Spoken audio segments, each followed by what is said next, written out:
as a leak.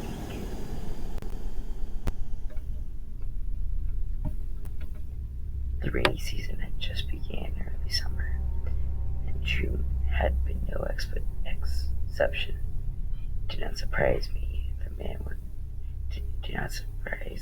when he discovered rainwater dripping from his dining room ceiling. Shrugging it off, he placed a tall pot beneath the leak and expected it to stop on its own.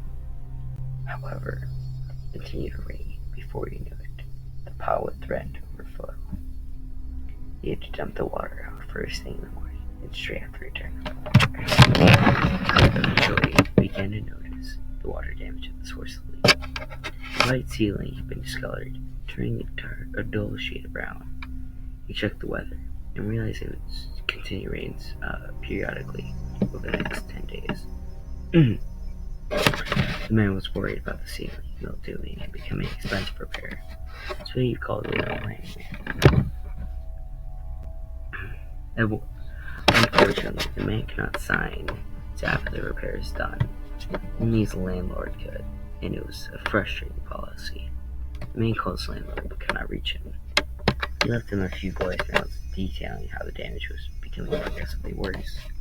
The man was clueless as to why his landlord would not return his calls. They usually kept in touch, speaking at least twice a month. Finally, he reasoned that he would not be held accountable for the damage sustained. One night, the man was startled awake by a massive thump.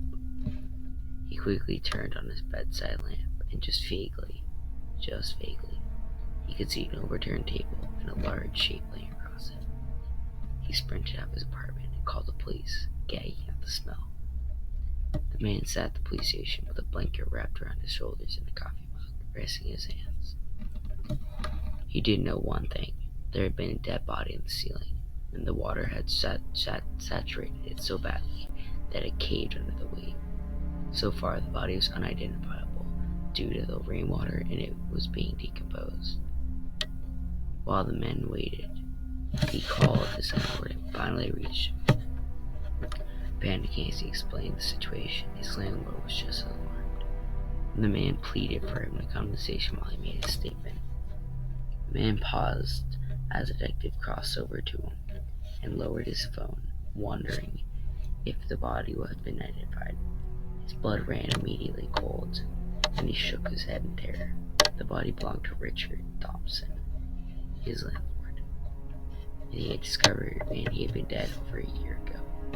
But that's not what disturbed him most. If his landlord was dead, then who was pretending to be him? Well, everyone, that was it. It all started with a leak.